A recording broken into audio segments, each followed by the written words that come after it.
Welcome to Fresh Catholic, a podcast for those who are converting, reverting, or simply want a fresh perspective of the Catholic faith to help them to open their hearts and minds to become closer to the love and goodness of Christ.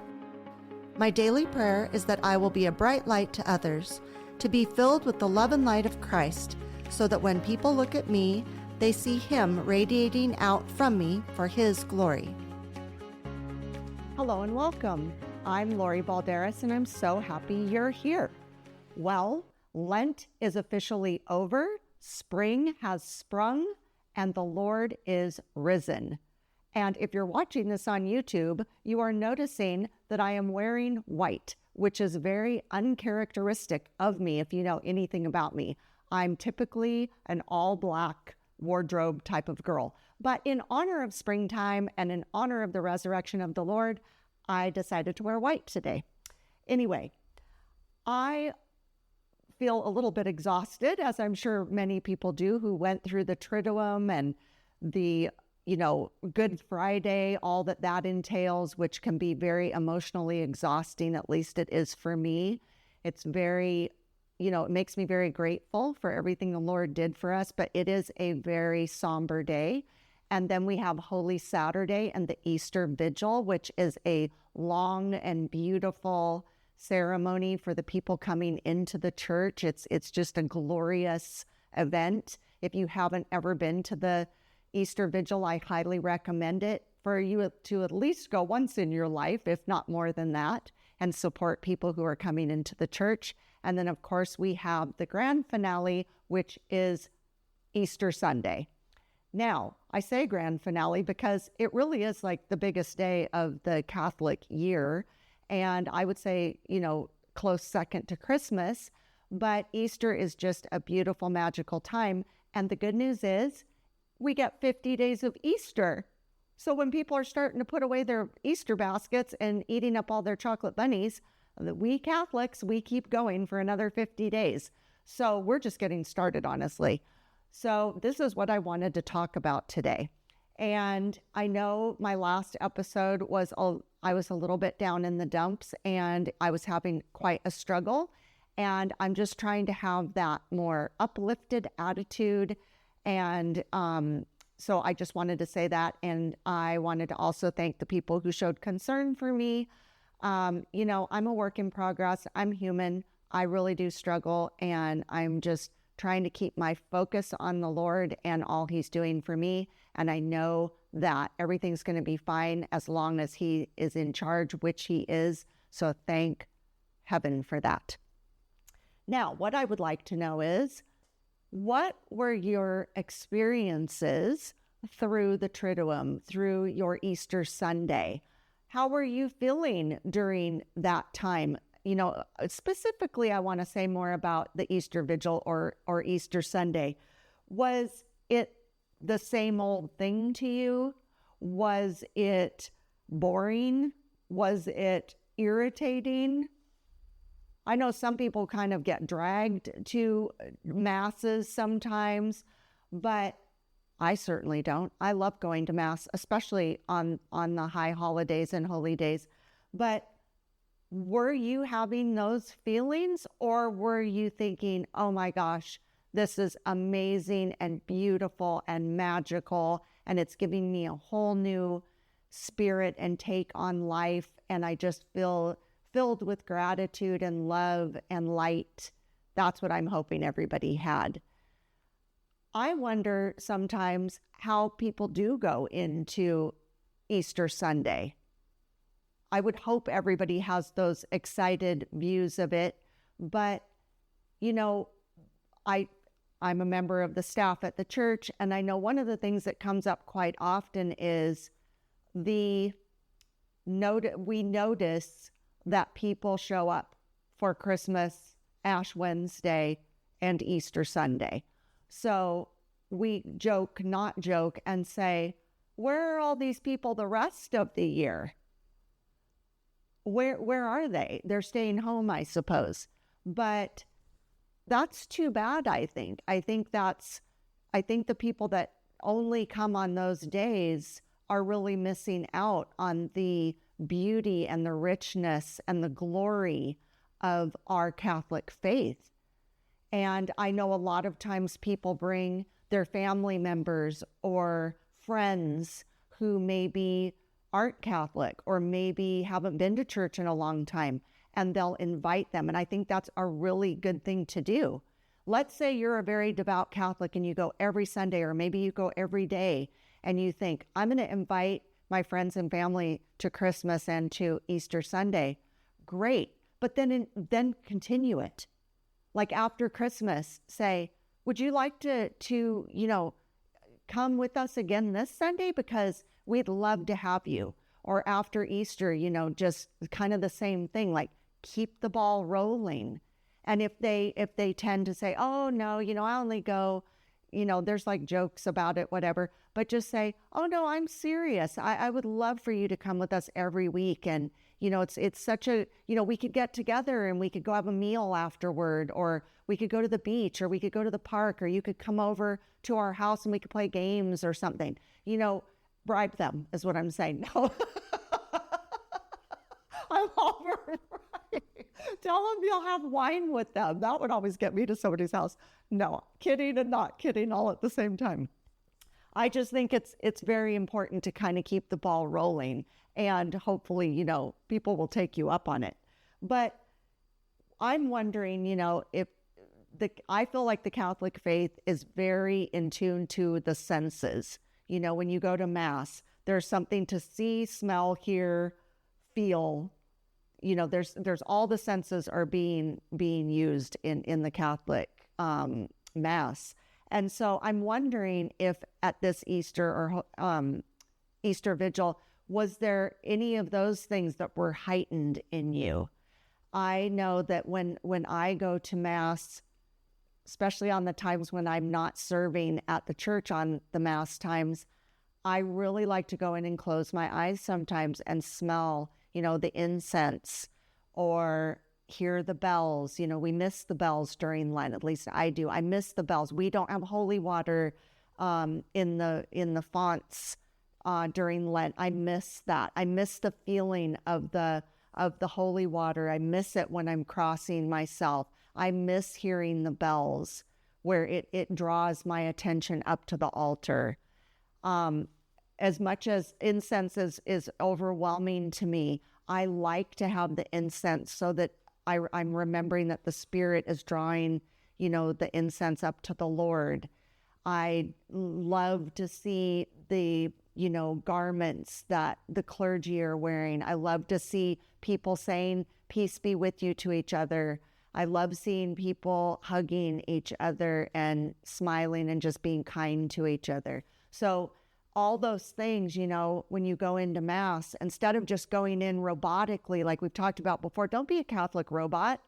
Go in, leave everything outside the door, go in and use all your senses when you go to Mass, and encourage your children, maybe quietly say to them, or actually even better, when you leave Mass and you're driving home in the car or you're having a meal together, say, what smells did you smell in the church, today at Mass? What did you see that really struck you? What did you hear?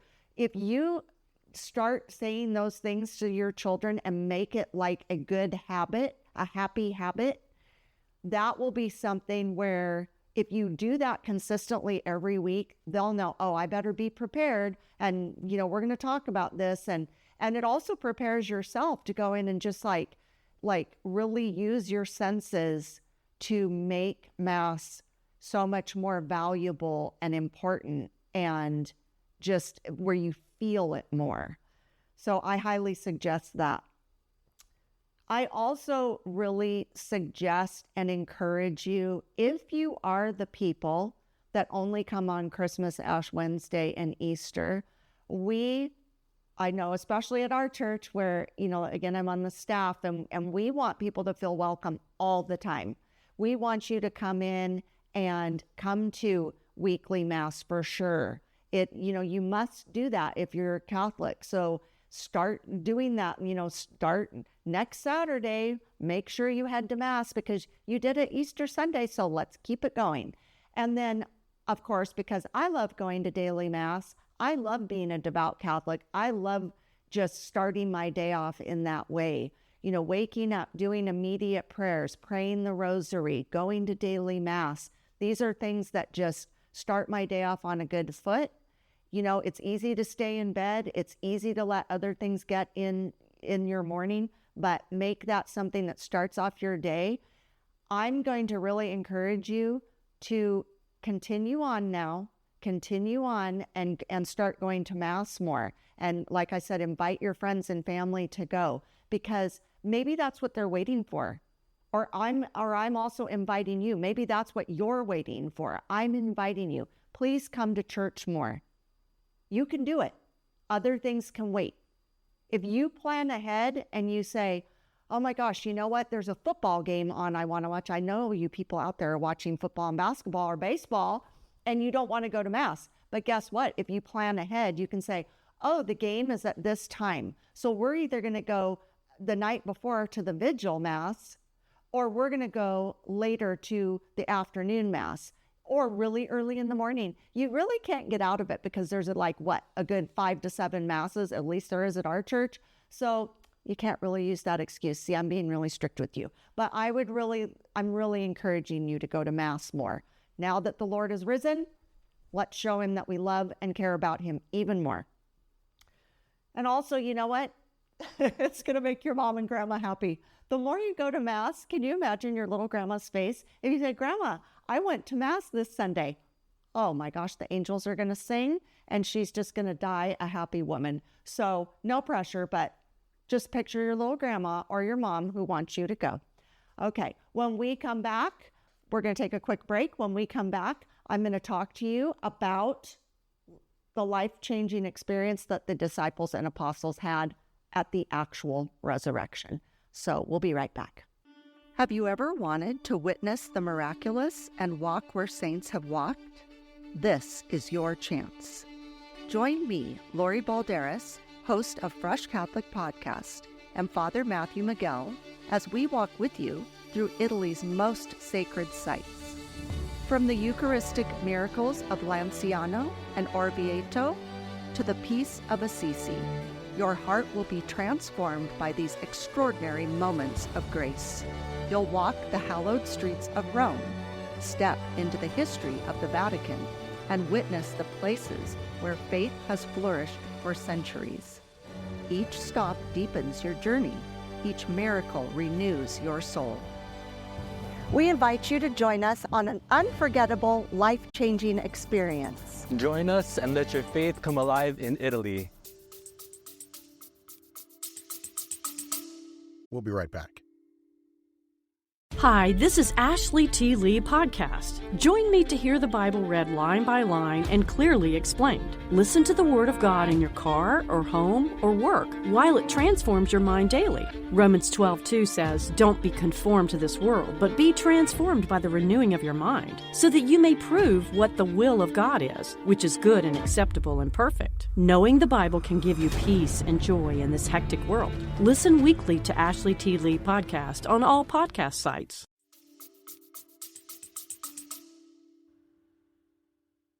And we're back.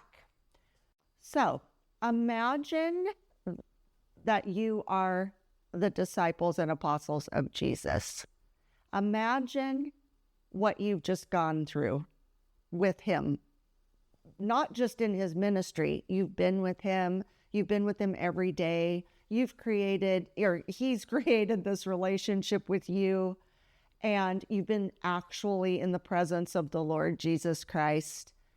Holy Week comes. We just went through that. It's a beautiful week. It's a very important week, but it's also a very devastating and sad week, ending with, of course, the crucifixion of our Lord Jesus Christ. How horrible, how they all must have been feeling. I'm devastated just reading about it and watching the Passion of the Christ. I've said this 1,000 times, I'll say it again. when I watch The Passion of the Christ, it brings the Bible to life for me. It's very visual. When I'm hearing things read out of the Bible, that's what I'm envisioning now. And it's so chilling, and it's so devastating, and it's horrific. And I just, I sobbed my eyes out. I can't even use tissues when I watch The Passion of the Christ. I have to use a towel because I just have to hold it over my face. It's just devastating, but it's so important. And it just makes me want to, give my whole life even more to Jesus. So imagine you're his disciples and his apostles and how they must have been feeling after they, realized how he's died and he's in a tomb. And, you put yourself in their spot and you think, gosh, you would be just emotionally exhausted. You would be in shock. You would be numb. I would think, they probably hadn't eaten and I would just think completely worn out in every way possible.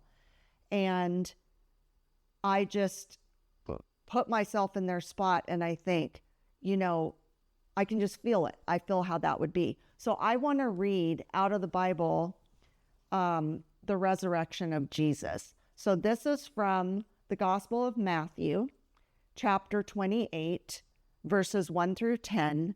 And so I'm going to read this to you now. After the Sabbath, as the first day of the week was dawning, Mary Magdalene and the other Mary came to see the tomb. And behold, there was a great earthquake, for an angel of the Lord descended from heaven, approached, rolled back the stone, and sat upon it. His appearance was like lightning, and his clothing was white as snow. The guards were shaken with fear of him and became like dead men. Then the angel said to the women in reply, "Do not be afraid. I know that you are seeking Jesus crucified. He is not here, for he has been raised, just as he said. Come and see the place where he lay. Then go quickly and tell his disciples, he has been raised from the dead, and he is going before you to Galilee. There you will see him. Behold, I have told you." Then they went away quickly from the tomb, fearful, yet overjoyed, and ran to announce this to his disciples.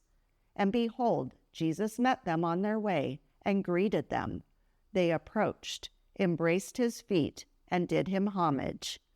Then Jesus said to them, "Do not be afraid. Go tell my brothers to go to Galilee, and there they will see me." Wow, what a roller coaster that must have been. Can you imagine that? I mean, just put yourself there and you're just devastated. And then all of a sudden, you're being told, wait a minute, no, he's actually alive. Now, at first, I don't know about you, but I would be very skeptical of that. I'd be thinking, well, what? No, I mean, he was very, very much dead. He'd been just beaten and tortured and crucified. He's definitely dead. So in another accounting, I know that they go in, they look in the tomb, he's not there. The cloths are there, but he's not there. I would still probably be thinking, did somebody steal him? Where did he go? Where is he? But no, he's resurrected. What he said came true. Then imagine you're thinking, wait, should I be excited? Is this too good to be true? Am I dreaming? Is this just a cruel, mean joke? Am I going to have to go through this again? And we find him and he is in fact dead? But no, that's not what happens. Can you imagine that? And there's many accountings of people encountering Jesus. It's not like this was just this small group of people. They made it up. They were delusional. They, had this conspiracy going. It's none of those things. It's none of those things. Contrary to what some people think today, that's just not the story. And if you have any faith at all, this is exactly why we are Catholic. This is exactly why we are Christians. This is why we are followers of Christ, because we believe this to be the truth, which it is. There's no way that it didn't happen any other way than this.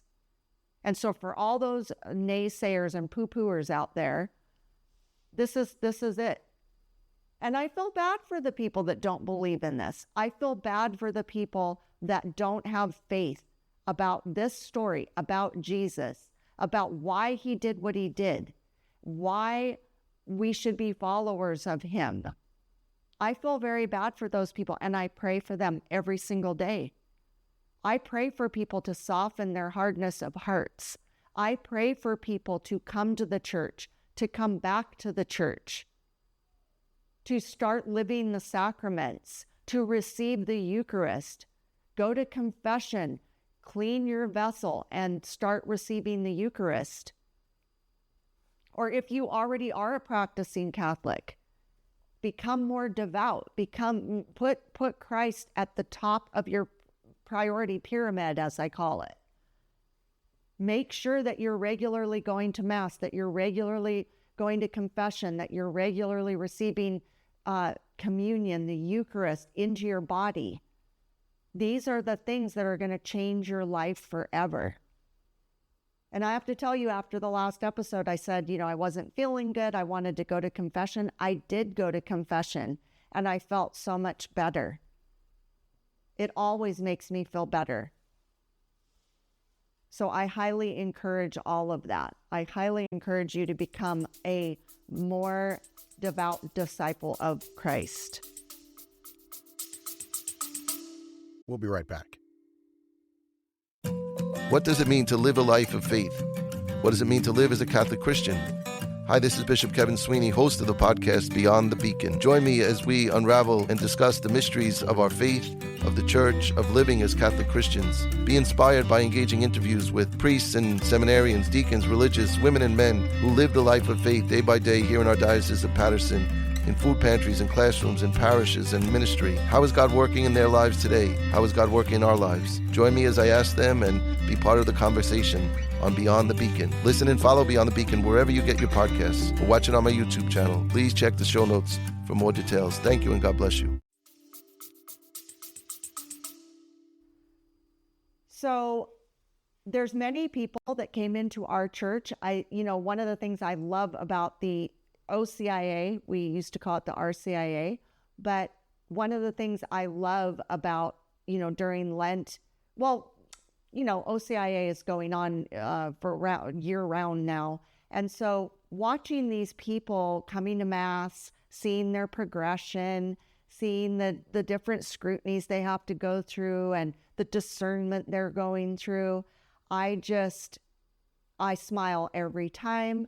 I know exactly how it feels since I'm a convert, and I just love seeing how many people. I always feel like every year there's more and more people joining our church, which is just thrilling to me. And I just know that their lives are about to just change for the better.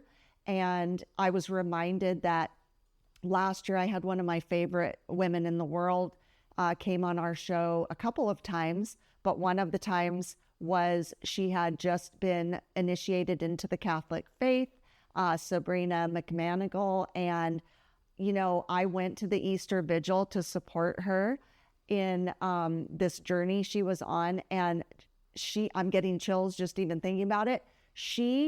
The night she became Catholic, she was just glowing. She has never looked more radiant and beautiful, and she is a radiant and beautiful person on the daily. But she just glowed with this new life in her. And, I see that in all of their faces, and I know how that feels. And that's exactly how I felt. And at the time, I kind of didn't know moving forward how I would feel. I thought, is this just something I'm feeling right now? This excitement, this exuberance? And my personal experience is no. That was a beautiful moment. That was a beautiful feeling. But every day when I go into Mass, I feel just the warmth and beauty and love, deep love of walking in and knowing that Jesus is in that church with me. And I just love to relive that feeling every day. And, if you haven't experienced that, if you're not Catholic yet, because my prayer and goal is that everybody will become Catholic. If you're considering becoming Catholic, if you're not quite sure what you think about it, ask somebody who's Catholic. Email me. I'll talk to you about it. I'll talk to anybody about it. I would love to encourage people to, seek out the OCIA, call your church, find out, who's in charge of that, who you can talk to get involved in that, and start your journey into the church. Let's say you've turned away from the church. I think maybe reach out to the church and say, could I join the OCIA so that I could, get back into the church? I really don't know, I was raised in the Catholic Church, but I don't really know what I'm doing. I've forgotten so many things, which you probably haven't forgotten, but it's like riding a bike. You're never going to forget, but you should jump back on and we can always learn more. We can always learn more. And there's no shame in the fact that if you were raised Catholic and you don't know why you're doing what you were doing, there's no shame in asking why or how or what are the reasons we do this. Go to freshcatholic.com. We have many series on our website that educator Charles Merritt has done to explain things of why we do what we do. Get the book Catholicism for Dummies. It explains everything in a very simple way. You're not a dummy, but you know what I mean. Go and you can find out, why do we do what we do? What's the reason for this? So that when you go back or you come into the church, you'll have a really good understanding. When you join the OCIA, the whole purpose of it is to teach you every facet of the faith. And it's super important because there's a lot to it.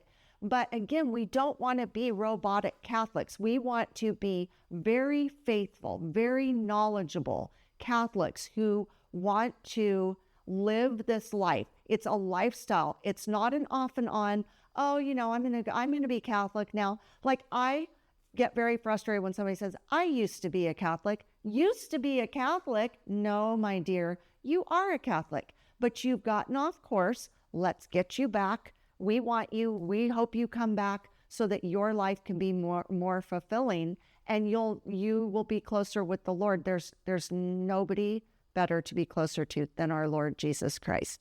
So those are the things I'm going to encourage you to do. I think, I'm very interested in people's conversion stories. I know lately I haven't been doing a lot of stories about people's conversions, but I'm putting out an invitation right now. If you have a really interesting, compelling conversion story that you think would make a good episode to draw people to the Lord, please email me, Lori@freshcatholic.com. Let's talk and I discern, who will be a guest and who won't. But I'm doing an open invitation for that because I would like to do some more conversion stories, because I really think we all should invite and encourage people to come to the faith, come back to the faith, learn more about the faith. And I think those are really good goals. So when we come back, I'm going to look at my notes super quick. When we come back, we're going to talk about how we move forward. Okay, so we'll be right back. Let me tell you about all things Fresh Catholic, so buckle up. We have a podcast with weekly topic episodes and Fresh Catholic Daily, the daily Mass readings, on all platforms and YouTube.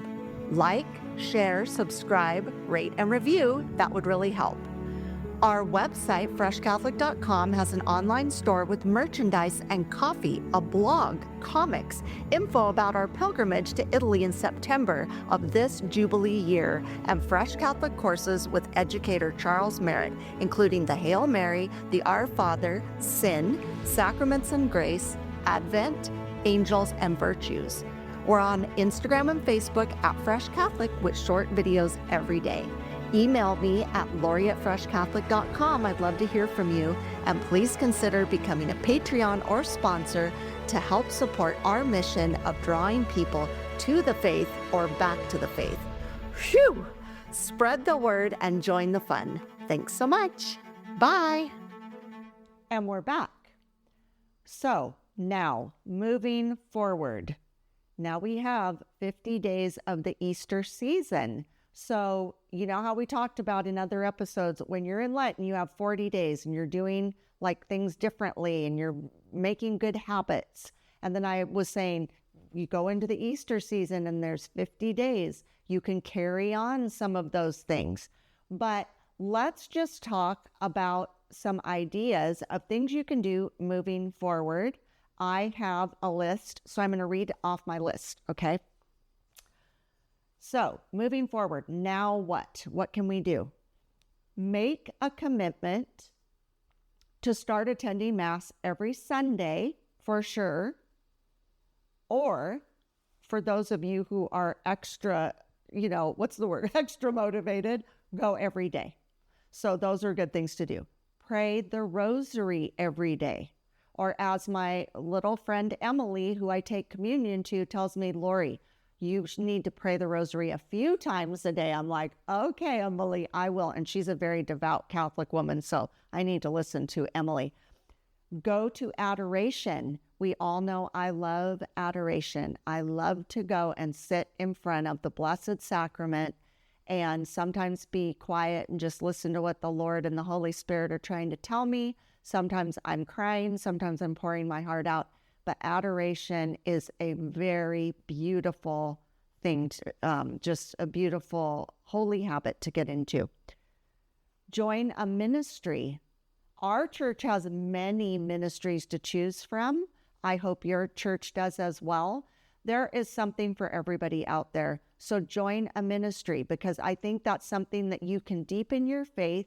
You'll be around people that are interested in like-minded things. And that is a good way to make new friends, or take your friends and go do it together. It can be a nice little thing you do together. And like I say, then go off, have a cup of coffee, have a meal, have a glass of wine. It's awesome. Start a Bible study or a class. Either start one yourself or join one. That's a good way, again, to meet up with people who are Catholic and get to know people in your church. It's a beautiful thing.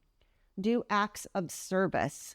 I know when people are down in the dumps, or they're having a hard time, or they're struggling with something, when you go and do an act of service for someone else, it immediately lifts your spirits. It makes you think, wow, somebody else actually has it worse than I do, and I would like to help them, and I would like to really pick them up today and make them feel better, or do something to make their life easier. I think that that's just a really good way to take the light off yourself. If you're just like moping and you're in a mud puddle and you're thinking, oh my gosh, how am I going to get out of this? Focus on somebody else. Focus on how you can make them feel better. This is also a really good thing for you to do with your children. I know not just children, but we all get very self-involved and very self-centered. And we want to not only ourselves, but teach our children, especially maybe teenagers, that it's not all about you. It's not all about, what you're doing. How about you go do something for someone else? Learn some good manners, learn some good things, to put someone else in front of yourself. Start or encourage someone to start OCIA, like we just talked about. That's a great thing. Become someone's sponsor. That is another good thing. If let's say you just became Catholic and you are just on a holy high, why don't you go to whoever ran your OCIA program and say, I would be very interested in being a sponsor for someone else who might be starting the program. Or, maybe you're already Catholic and you just got very inspired this year at the Easter Vigil, and you think, oh man, I would really like to help somebody come into the church. Become somebody's sponsor. Prepare to marry in the church, or make your legal marriage a sacrament. Well, we know I'm a wedding coordinator at our church, and of course, we have people, want to get married in the church, and it's a sacrament. They go to marriage prep, and it's a very important and valuable thing to get married in the Catholic Church. It's, it's lifelong and just amazing. But there are people out there that have been legally married, but they didn't receive the sacrament of matrimony. So we do those ceremonies too. They're called convalidations, and I highly recommend you do that.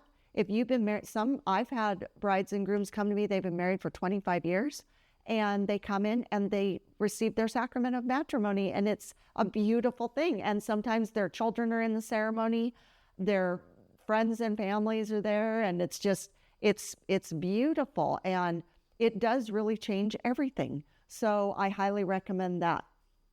Become a Eucharistic minister, sacristan, lector, or altar server. This is a really good way to serve in your church.